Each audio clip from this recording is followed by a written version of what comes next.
Kita beralih ke info pilkada. Hingga Selasa siang, 5 kabupaten kota di Jawa Timur masih terdaftar masing-masing satu bakal pasangan calon kepala daerah pada gelaran pilkada mendatang. Itu artinya jika sampai batas waktu perpanjangan pendaftaran nihil pendaftar baru, mereka akan berhadapan dengan kota kosong. Komisi Pemilihan Umum Provinsi Jawa Timur mencatat dari total 38 kabupaten kota, ada 5 wilayah yang berpotensi diikuti pasangan calon tunggal melawan kota kosong, yakni Kabupaten Gresik, Trenggalek, Ngawi, Kota Pasuruan, dan Kota Surabaya. Hingga Selasa siang, sehari sebelum masa perpanjangan pendaftaran bakal pasangan calon berakhir, belum ada satupun pendaftar baru. Jumlah itu meningkat dibandingkan pilkada sebelumnya pada tahun 2020. Saat itu, dari 19 kabupaten kota yang berlaga, ada 2 daerah yang diikuti paslon tunggal melawan kota kosong, yakni Kabupaten Ngawi dan Kediri. Dari 2 wilayah itu, pasangan calon tunggal berhasil mengalahkan kota kosong dengan mudah. Bahkan di Kabupaten Ngawi, pasangan calon Oni Anwar dan Dwi Rianto mendapatkan total suara lebih dari 90%.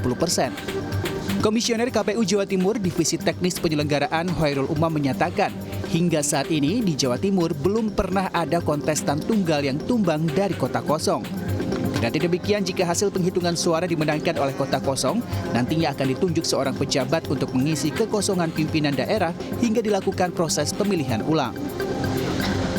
Kalau misalnya nanti yang menang kota kosong, maka posisinya akan diisi oleh penjabat.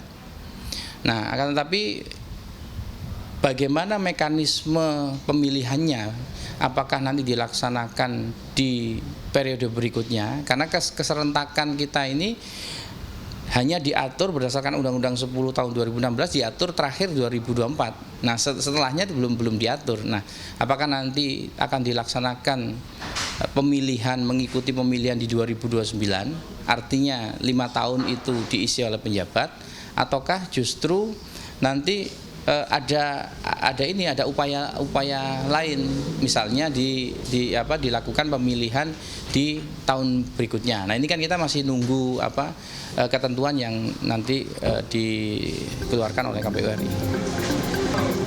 Pengajar Ilmu Politik Universitas Airlangga, Hari Fitrianto menilai, dengan melawan kota kosong, pasangan calon tunggal akan sangat diuntungkan. Nihilnya juru bicara, saksi, dan alat pemenangan lainnya tentu akan melanggengkan calon tunggal menuju kekuasaan. Namun, ia juga mengingatkan, pasangan calon tunggal tak boleh apatis dengan kemungkinan-kemungkinan yang bisa saja terjadi. Saya kira tetap yang diuntungkan adalah kandidat ya, dengan melawan kotak kosong itu.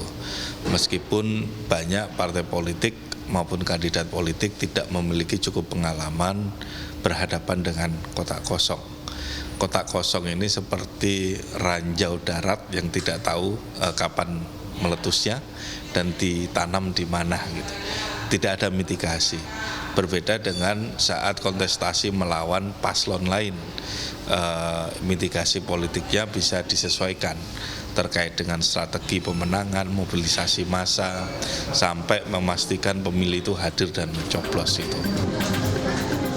Hari menambahkan untuk meminimalisir kemungkinan kota kosong dalam pilkada berikutnya, perlu ada regulasi yang lebih memudahkan bagi calon independen ikut serta dalam kontestasi politik.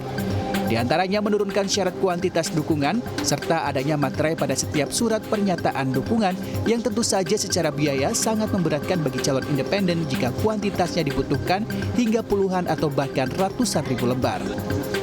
Aga Dipa, Surabaya, Jawa Timur.